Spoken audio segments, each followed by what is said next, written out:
artistic demons, and welcome back to another video. This is part 2 of basically the art where the last time I talked about the awareness of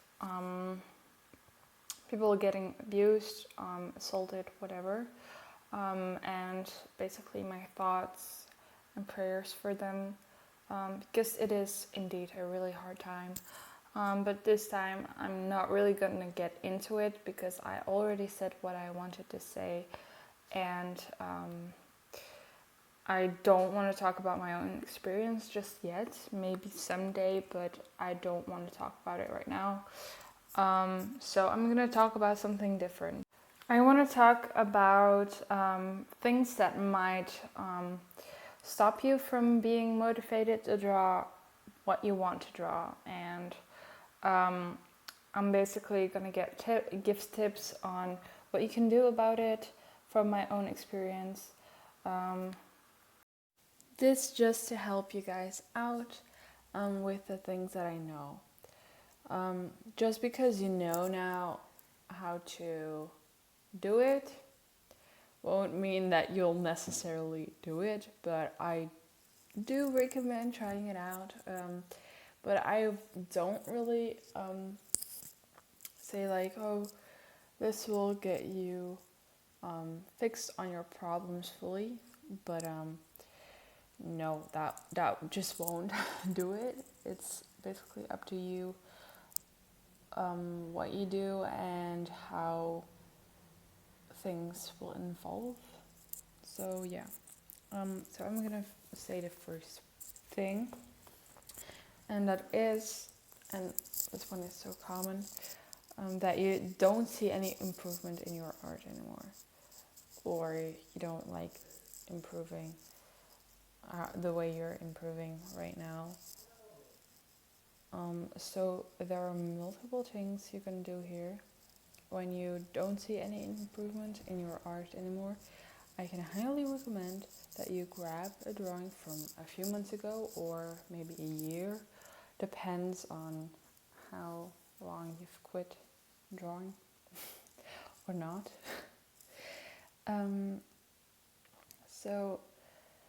And you're gonna redraw a drawing that you made before, and you'll look at your drawing and see oh, this is something that I like that changed in my new piece. This is something that I dislike. Whatever you dislike, try to do it the way you like, practice on it, and continue. This way you'll improve, and I would say that yes, you will you will obviously draw something different if you are up for the challenge to make it more interesting, because every time you draw, you're trying to learn from the mistakes that you made in your last piece. And I do that as well. I try to remember what I did right, what I did wrong in the piece, and kind of take it with me until the next piece that I'm going to make. So then, if you have friends who have an eye of detail when it comes to drawing, or if you've improved, or what you can do to improve your art, I would highly recommend to ask your friend what you can do. I have my own artist friends from school and from online, whom I can ask oh, what is bad about this? Could you maybe help me out a little bit? And they mostly point out some things, and I just take it with me for the next piece. So that's really interesting to get a point of view from someone else, and that might improve them as well. So if you're also not improving the way you want, then maybe you should analyze your drawings and write down what you wish to improve. If you have a list of things that you don't like, I recommend analyzing other artists' art and look at how they do it, how they draw their hands. For example, if you're really bad at hands, just analyze how famous artists draw their hands and try to do it yourself. But it takes practicing, of course. So I'd recommend practicing it daily.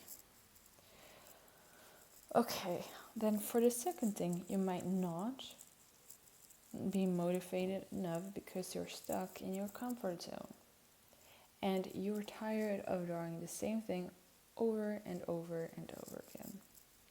This was something that I've been guilty of for such a long time. Basically, I drew girls only and the same characters all over again. So I needed a new challenge because it was too easy for me.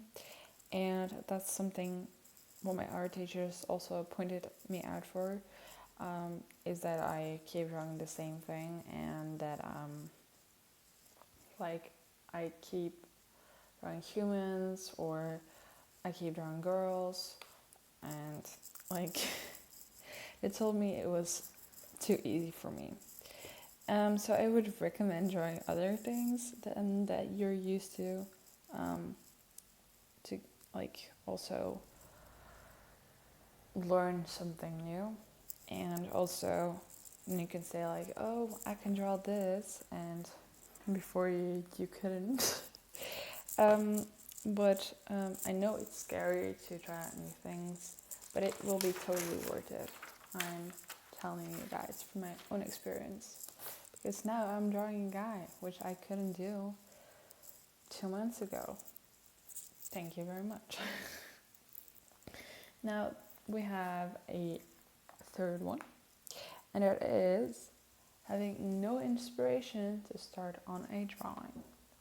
Now, I personally scrolled through Pinterest to see like images and kind of see like, oh, this is cute, and then I scroll down more and I'm like, oh, that's also cute, and then I like get inspiration from what I scroll through. But sometimes that doesn't work because I've seen a lot of images and it basically is around the same thing all like over and over again. So I'm basically nothing with those images on Pinterest anymore.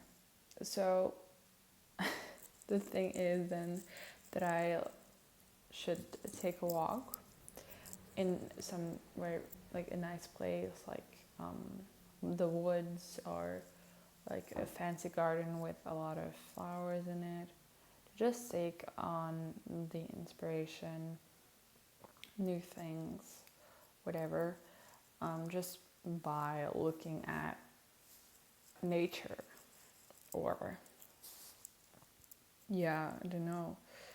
That's what I like to do sometimes. Just walk and then look what maybe people do, maybe the nature does. Just observing outside of your house. And sometimes observing also awakens your ideas for the next drawing. So yes, that was basically the point. This happens to me sometimes. But also looking at other artists' artworks, that basically also inspires me. And I don't fully take out their drawing.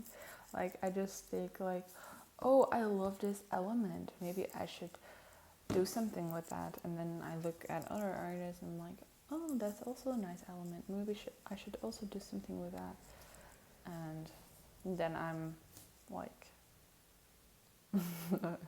I'm ready to make something cool. For example, this I saw like handprints for like a handcraft, and I wanted like event art about like the topic what it is about. I'm not gonna mention it in this video because I want it to be trigger free. But I wanted to do something with it, and I also wanted to take like two sides of two different people and then make it like one piece. That's basically what I wanted. So, oh, excuse me, I'm really tired. I just woke up. Okay. Then the the next one is basically making a list of things that you want to achieve in a year.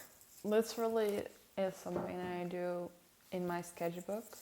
Basically, I write down the things that I want to achieve until 2021, for example. And I try to achieve that and have like a goal sticking, like, oh, you should do this maybe, or that. This is also the reason why I drew guys.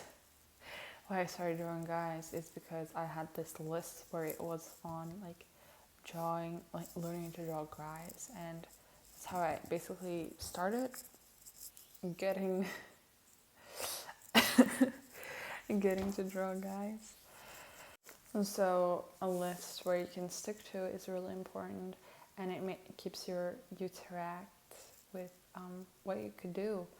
So maybe if you have no inspiration on a piece, it is good to look at your list and things that you want to learn until the next year. So that's basically what I do sometimes. Then we have and then we have another one where I will wait.